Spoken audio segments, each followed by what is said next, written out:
El coordinador de la Organización de Estados Americanos para los Migrantes y Refugiados Venezolanos, David Smolansky, también habló sobre este tema.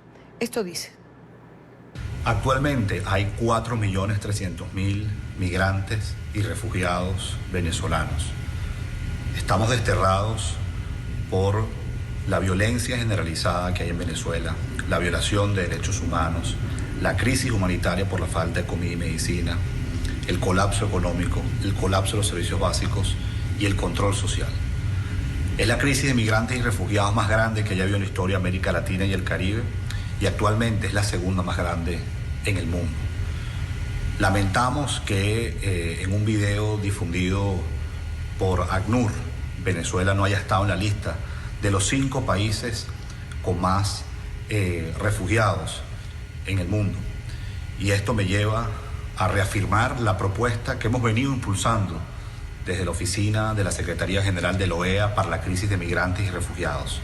A los venezolanos hay que darles el estatus de refugiados.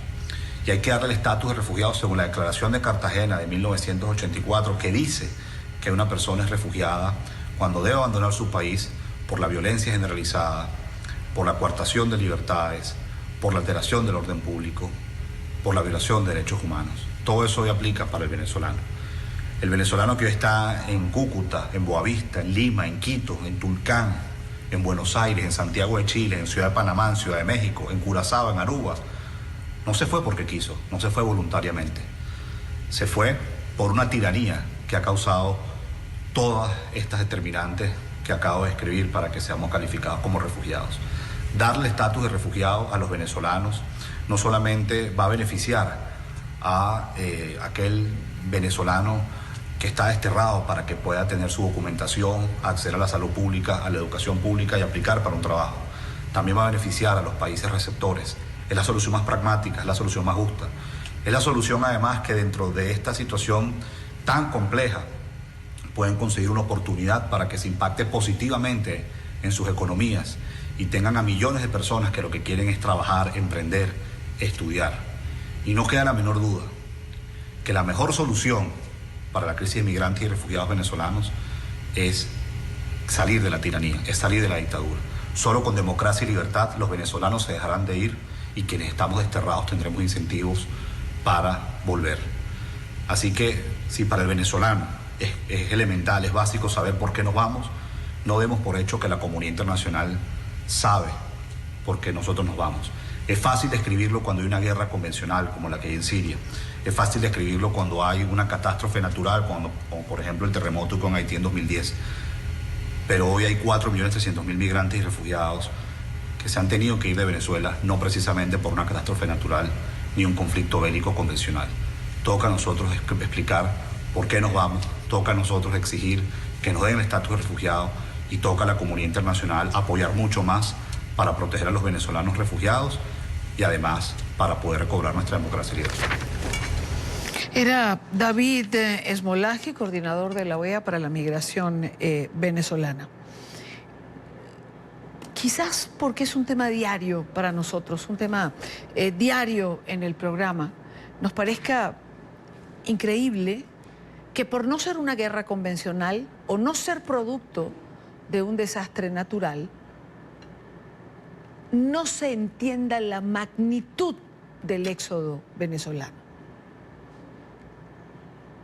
Cuando Smolansky señala, nos toca seguir explicando lo que ocurre. Hay quien quizás se pregunte, yo me lo pregunto, ¿más explicación? ¿Cuántas más?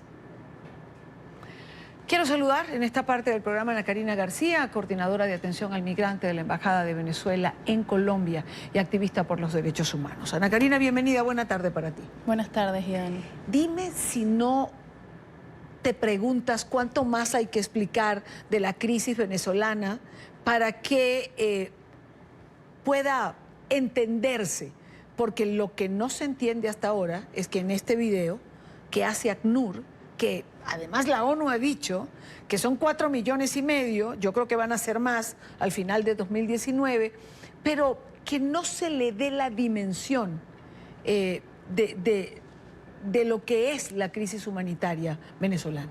Bueno, y Dania, yo creo que esto lo único que demuestra es que seguimos pensando en los conceptos tradicionales. Tenemos que entender que en el siglo XXI, donde estamos, la migración y el éxodo forzado como el que vive Venezuela no se da simplemente por una guerra convencional. Lo que vive Venezuela es una de las catástrofes de mayores violaciones de derechos humanos que hay en la historia del continente. Y es importante, además, que nosotros hemos demostrado, no solo de la mano del proceso de los caminantes, de la mano del proceso que se está dando en la frontera con Ecuador, con Perú, que lamentablemente los venezolanos se están quedando encerrados en ambas fronteras, que los venezolanos, además de la violación a los derechos humanos sistemática en términos de salud, en términos de educación, no tienen un documento de identidad que les permita ser en toda su totalidad reconocidos por los países. Entonces yo no sé qué más hay que explicarle al mundo respecto a esta crisis que cada día se evidencia más y que no solo afecta a Venezuela, porque lamentablemente esto está afectando a lo largo de toda la región latinoamericana. Y ACNUR, en la frontera de Colombia y Venezuela, ha desarrollado programas donde ellos mismos han evidenciado la crisis y la tragedia en términos de niñez. La cantidad de niños que salen sin padres de Venezuela porque lamentablemente no tienen cómo darle de comer y los papás los mandan a cruzar la frontera solos porque del otro lado consiguen alimentos.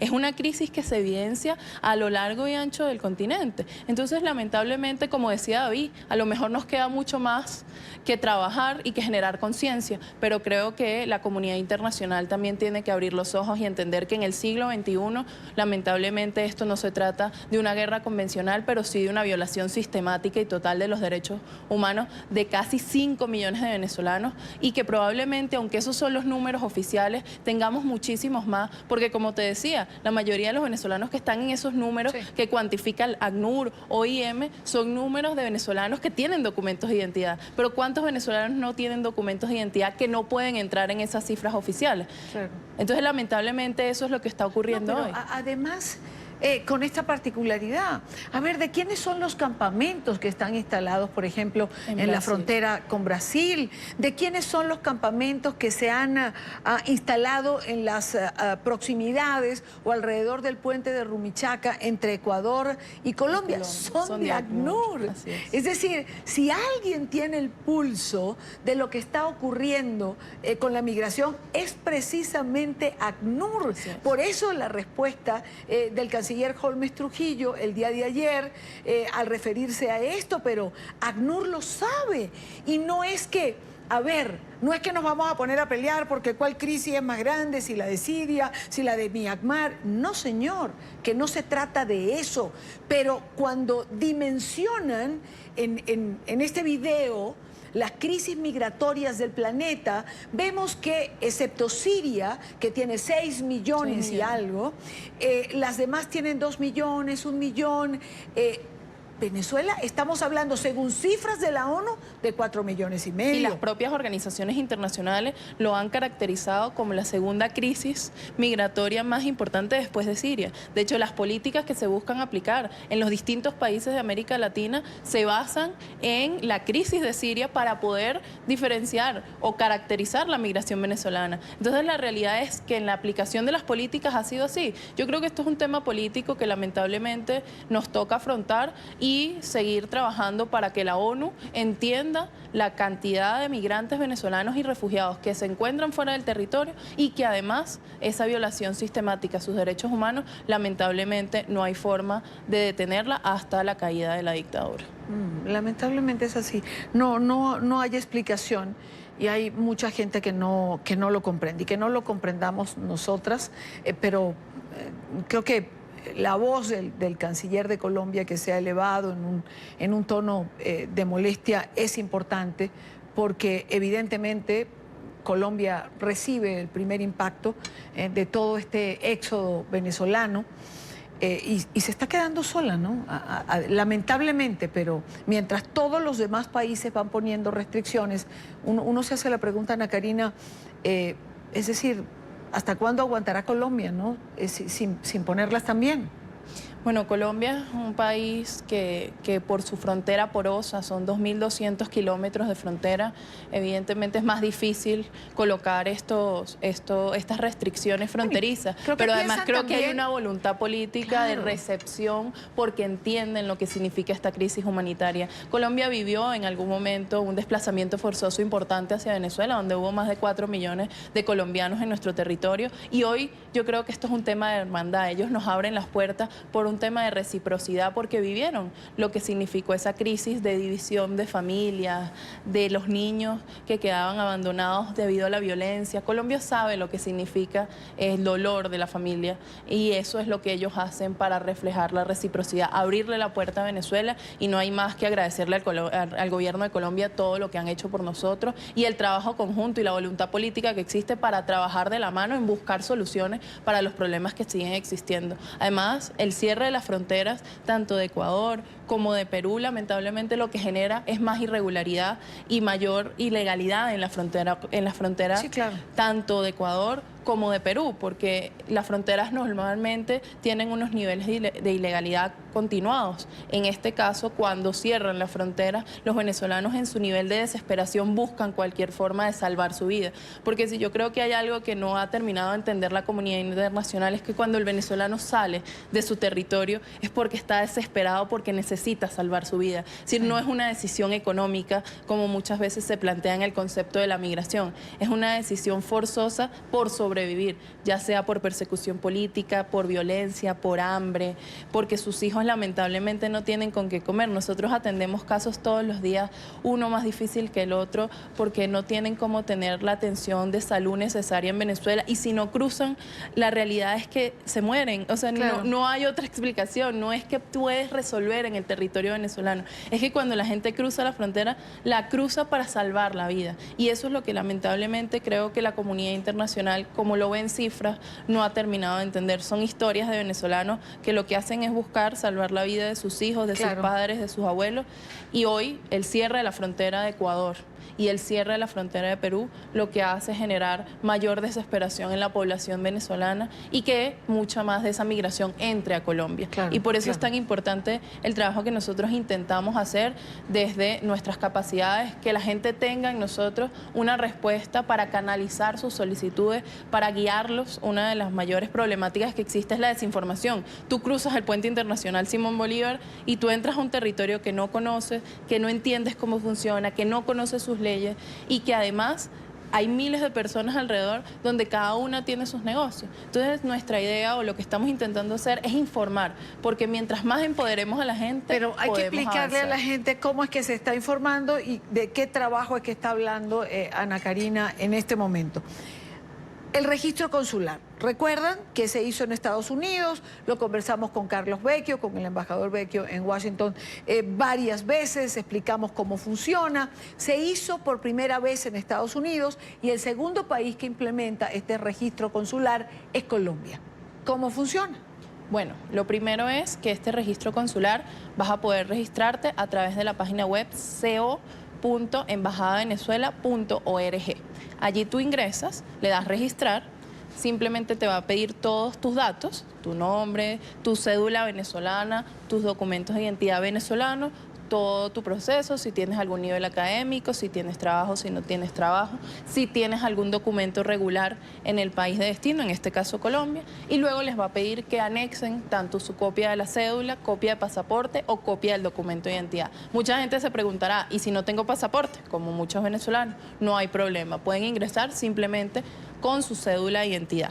Pero también van a tener la posibilidad de anexar el documento que tienen en vigencia dentro de Colombia, ya sea el PEP, ya sea una visa, ya sea una cédula de residente, e inclusive quienes son colombo-venezolanos que ya tienen cédula de ciudadanía, para nosotros es importante que también se registren, porque al final son colombianos que vivieron en Venezuela, pero que hoy se encuentran en territorio colombiano, pero que muchas veces viven las mismas problemáticas que vive el venezolano, Claro. que le toca salir, porque salen en las mismas condiciones. A quien se pregunta, que nos está viendo en este momento, Ana Karina, y dice, ¿y para qué yo me tengo que registrar allí? Bueno, lo primero, porque nos va a hacer demostrar cuántos venezolanos somos de verdad.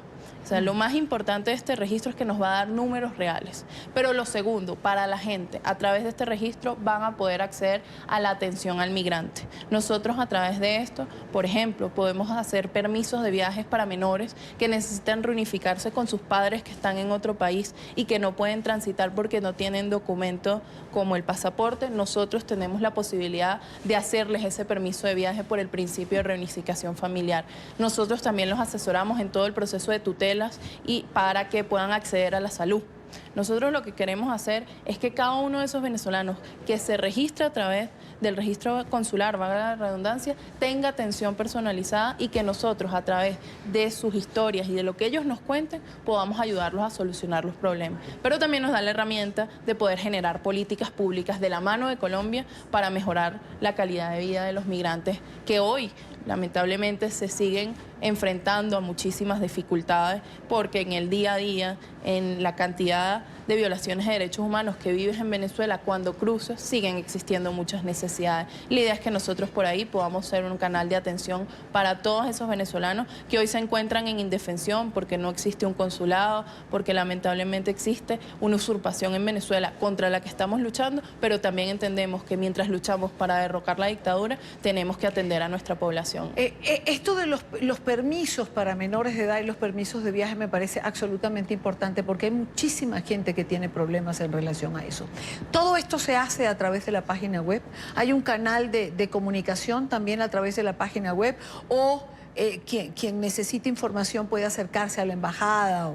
Mira, hay dos mecanismos. El primero, a través del registro, tú vas a tener tu propia contraseña y tu usuario. Y por ahí vas a poder hacer todos los trámites, enviarnos tu caso y además adjuntar cualquier tipo de documentación que necesitemos para ayudarte, informes médicos, todo ese tipo de cosas. Pero además creamos un correo que es atención@embajadavenezuela.co, donde si tú nos escribes, puedes narrar todo tu caso y nosotros por ahí te vamos a estar dando respuesta. Eso nos va a permitir tener una comunicación bidireccional con la gente. Pero también en esta página de la embajada vas a poder ver las noticias, vas a poder ver información de las jornadas que vamos a empezar a hacer desde la embajada para la gente con entidades como la alcaldía, como migración, para que podamos informar y además tener comunicación bidireccional. Entonces, a través de estos dos mecanismos, a través del registro consular y a través del correo electrónico, vas a poder tener comunicación con la Embajada de Venezuela acá en Colombia. Acerca de, que mucha gente lo pregunta y creo que es importante, la embajada físicamente y los consulados físicamente. Hoy no tenemos todavía acceso a la casa de la embajada, de hecho se encuentra cerrada. Nosotros trabajamos desde una oficina muy pequeña y por eso todo lo hacemos bidireccional a través del correo electrónico y a través del internet. Sin embargo, cuando necesitamos una comunicación presencial, nosotros lo citamos a la oficina donde estamos trabajando. Tratamos de que no esté abierta porque no tenemos capacidad de atención, sino de asignar citas con horarios para que la gente no tenga que esperar 3, 4 horas en una fila, sino que llegue, se le atienda y pueda irse con su respuesta a la solicitud que envió. La idea, Ana Karina, es hacer esto en todos los países donde hay representación diplomática del gobierno interino. Sí, así es. La idea es que nosotros a través de este registro consular podamos tener y saber dónde están los venezolanos, las condiciones en las que están los venezolanos, cuáles son los trámites más urgentes que tienen. ¿Por qué? Porque así como lo decimos hoy, nosotros estamos haciendo un trabajo progresivo. Nosotros sabemos que hay una necesidad de documentación, sabemos el problema que existen con los niños que nacen en otros países y no tienen acceso a su nacionalidad. Entonces, como muy bien lo decía David, nosotros estamos consensuando con los distintos países que hoy reconocen el proceso de libertad que está llevando a cabo Venezuela para que podamos consensuar políticas y así poder ayudar a los venezolanos a que tengan un documento de viaje que hoy es tan importante y un documento de identidad válido, por ejemplo, para el tema de las visas. Si tú en Colombia no tienes un pasaporte, no puedes optar una visa porque no tienes dónde estamparla. Entonces, si tú nos permites tener la información de todos estos venezolanos, nosotros de esa misma manera vamos a poder ir solucionando problemas poco a poco de esta crisis migratoria y de refugiados que hoy vivimos en todo el continente. Entonces, el objetivo es lograr registrar a todos los venezolanos que existen en Colombia y además abrir esta página en todos los países donde tenemos representación diplomática del presidente Guaidó. Allí está la página web, la tienen en pantalla y vamos a colocar también el correo que nos daba Ana Karina, donde usted puede escribir con su caso particular para recibir ayuda. Ana Karina García, coordinadora de atención al migrante de la Embajada de Venezuela en Colombia. Gracias por estar con nosotros, creo que es información absolutamente útil. Luego igual vamos a transmitir a través de las redes sociales toda la información que nos has dado. Gracias. No, gracias a ti.